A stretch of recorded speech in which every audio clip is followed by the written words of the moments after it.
Hello, నమస్తే friends. శత్రువు కన్నా మన నిర్లక్ష్యమే మనకు ఎక్కువ నష్టాన్ని కలిగిస్తుంది. గౌరవం, స్నేహం, ప్రేమ ఇవి భిక్షగా అడుక్కుంటే వచ్చేవి కావు. మనం నచ్చి మనల్ని మెచ్చి వాటంతటా అవి మన దరికి రావాలి. అప్పుడే మనకు విలువ. ప్రతి చోట ఆలోచించడం ఎంత అవసరమో ప్రతి చోట నేర్చుకోవడం కూడా అంతే అవసరం. నీవు జీవితంలో ఎదగాలి అంటే చెడు అలవాట్లకు బానిస కాకుండా ఉండడం ఎంతో ముఖ్యమో, నీవు ఇతరుల పట్ల ఎంత వినయంగా ఉన్నావు, ఎంత గౌరవంగా ఉన్నావు, ఎంత మానవత్వంతో ఉన్నావనేది కూడా అంతే ముఖ్యం.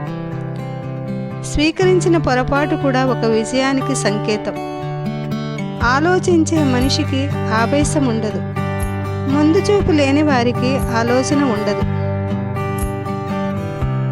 నీకున్న అందమైన రూపం కేవలం ఎదుటివారి కళ్ళను మాత్రమే దోచుకుంటుంది, కానీ అందమైన వ్యక్తిత్వం నీవైతే అది నీ చుట్టూ ఉన్నవారి మనసును కూడా దోచుకుంటుంది.